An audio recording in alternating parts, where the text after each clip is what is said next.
Vamos a continuar con la estimación del modelo lineal general para poder obtener los coeficientes de la regresión beta 1, beta 2, beta 3, bla bla bla, beta k.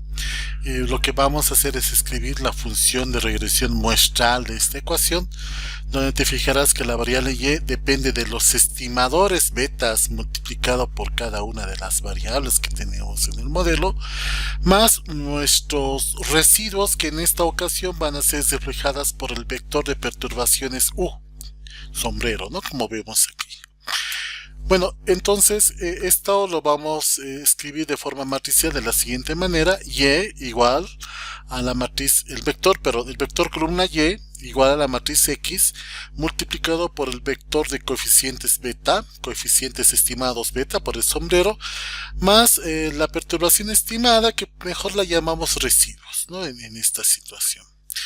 Ya, lo que nosotros estamos es tratar de minimizar la suma de estos residuos al cuadrado, es decir, vamos a obtener la suma residual de cada uno de los elementos de la perturbación estocástica y los vamos a elevar al cuadrado y obtener su suma.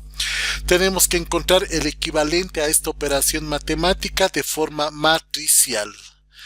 Ese equivalente lo podemos encontrar de la siguiente manera: U transpuesta por U. En este caso, U transpuesta por U va a ser igual a Y menos X beta transpuesta multiplicado por Y menos X beta. Esto mejor lo vemos de otra forma en la siguiente presentación. Aquí está la misma. Tenemos el vector Y, X beta más U. De ahí despejamos U. U es igual a Y menos X beta. ¿Sí? Seguimos trabajando con matrices. Ahora voy a encontrar la suma residual de cuadrados. Vamos a agarrar a U transpuesta y la vamos a multiplicar por U. Es decir, U transpuesta va a ser Y menos X beta, todo esto transpuesto, multiplicado por Y menos X beta, que es la que tenemos aquí.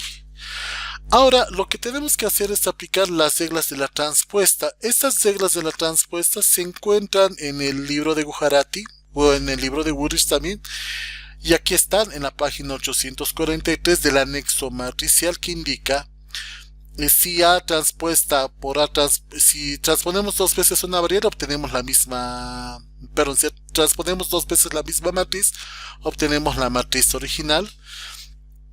Tenemos entonces que es la suma, si A más B y transponemos A más B es igual a la transpuesta de A más la transpuesta de B. Si transponemos un producto AB, vamos a obtener B transpuesta por A transpuesta. Si obtenemos A, B, C, D, donde todo esto esté de forma conformable para la multiplicación, vamos a obtener D transpuesta, C transpuesta, B transpuesta, A transpuesta. La transpuesta de una identidad es la misma identidad. La transpuesta de un escalar es el mismo escalar. La transpuesta de un escalar por una matriz es el escalar por la matriz transpuesta, ¿no? Que es lo que tenemos ahí. Y la matriz transpuesta de una matriz cuadrada es, bueno, es la misma matriz, es porque se trata de una matriz simétrica, ¿no? Y esta propiedad última la vamos a usar cuando transpongamos X transpuesta X. Bueno, entonces sabiendo eso, obtenemos la transpuesta de esta matriz, que es igual a Y transpuesta, por la suma de las transpuestas, menos beta transpuesta por X transpuesta. Y ahí está el resultado. Ahora simplemente multiplicamos dos matrices, Y transpuesta por Y, menos Y transpuesta por X beta, que tenemos aquí, luego menos beta transpuesta X transpuesta por Y, y menos por menos me da más, perdón, aquí hay que arreglar, esto es más, beta transpuesta X beta. Si se dan cuenta, estos dos términos del medio son prácticamente idénticos porque uno es el transpuesto del otro. Entonces, como uno es el transpuesto de otro según las reglas de la transpuesta de una matriz que acabamos de ver hace un ratico,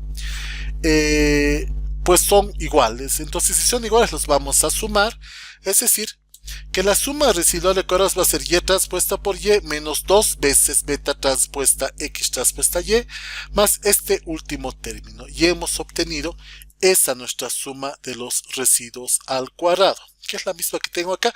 Bueno, aquí con el signo adecuado, ¿no? Porque aquí nos habíamos equivocado en el signo, pero ahora ya está corregido, ¿no? Aquí es positivo. Bueno, ahora lo único que tenemos que hacer para continuar con la metodología es derivar o encontrar un mínimo de esto. ¿Sí? Vamos a encontrar el mínimo de la suma residual de cuadrados, es decir, vamos a derivar esta suma residual de cuadrados respecto a beta. ¿Cómo vamos a derivar todo esto respecto a beta? La derivación de una matriz no es muy distinta de la derivación que tú conoces, pero hay algunas reglas matriciales que tenemos que conocer. Así que nos vamos a ir a ver cuáles son esas reglas matriciales. La más importante, bueno, esa es la transpuesta de una constante, es esta de acá. Dice que si tú transpones x transpuesta a x, vas a encontrar dos veces ax, es decir, x transpuesta desaparece en la transpuesta, todo respecto a x, ¿no? Es decir, si yo derivo beta transpuesta a beta, desaparece beta transpuesta y me quedo con a beta.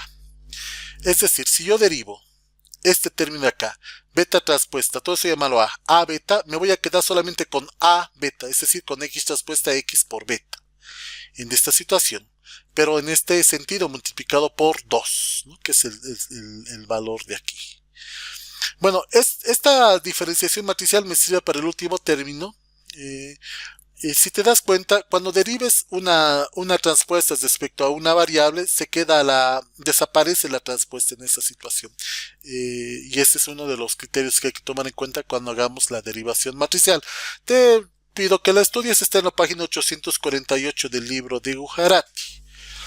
¿Qué hacemos entonces antes de continuar? Bueno, derivamos. Una de las reglas que un profesor antiguo me comentaba es, en vez de derivarla todo respecto a beta, excepto el último término que es especial, derívalo respecto a beta transpuesta. ¿Ya? Sabiendo que cuando hagamos eso en este término va a ser 2x transpuesta x por beta. Entonces, si derivamos todo esto respecto a beta transpuesta, obtenemos aquí nada, aquí menos, chao, se va esto, x transpuesta y, que es el valor que tengo acá, más, usando esta regla, 2ax vendría a ser 2x transpuesta x beta, que es lo que tenemos aquí. Ese es el término que hemos obtenido y por la condición de primer orden igualamos todo a 0. Bueno, entonces aquí tenemos la derivada. El 2, como está en ambos términos de la ecuación, desaparece. Los términos que están sin el beta, el término negativo lo llevo al otro lado de la ecuación con término positivo y me queda este valor. Ahora necesito encontrar una matriz que multiplicada por x transpuesta x me dé la matriz identidad. Y esa matriz que multiplica x transpuesta x que me dé la identidad es la inversa. Es decir, la inversa de la matriz x transpuesta x por el vector beta es igual a x transpuesta x inversa por x transpuesta y este sería nuestro resultado final, porque este último valor se queda como la matriz identidad, y en identidad en matrices ya ni se coloca, es como el 1 en términos de aritmética. Este es el resultado beta, ¿no? Y este es el coeficiente de los mínimos cuadrados ordinarios que estamos buscando nosotros encontrar. Bueno, unas consideraciones antes de terminar. La matriz x transpuesta x cuando tenemos dos variables, una variable y y una variable x, se termina siendo una matriz de estas características. Es una matriz cuadrada. Además es simétrica, si te fijas, y es no singular, donde el primer elemento es n, el segundo elemento es la suma de x, que es lo mismo que de aquí abajo, y el último elemento es la suma de los x al cuadrado. Ponme atención, si vemos una matriz de 3 por 3, vendría a ser n, la suma de x por z. Aquí la suma de x por z, la suma de x al cuadrado, la suma de x por z se repite de esa situación, ¿no? Aquí la suma de x, la suma de z, la suma de x por z. Lo vamos a ver esto en la práctica mejor. Y el último elemento sería la suma de z, la suma de x por z y la suma de z al cuadrado. Bueno, y la suma de x y es igual a la suma de y el último elemento es la suma de x por y. Aplicando al ejercicio café, aquí tengo los resultados para la matriz x transpuesta x. Si te fijas acá, lo vamos a ver de todas formas en un video posterior. Y aquí la suma de x transpuesta y. Si sacamos la inversa a esta x traspuesta x, este es el valor de inversa, multiplicada por x traspuesta y, me da los dos coeficientes que estoy buscando. El primero es beta 1 y el segundo es beta 2. Donde, bueno, la interpretación es exactamente la misma. El incremento de el cambio en x va a provocar que y se mueva en beta 2 en promedio, manteniendo constante si hubiera otras variables, ¿no? Y beta 1 se interpreta si es que tuviera motivo de interpretarse. En este caso, ya que es negativo, no tiene sentido hacer la interpretación de ese coeficiente. Te agradezco mucho por la atención. Vamos a hacer más videos de la parte práctica de este ejercicio. Gracias.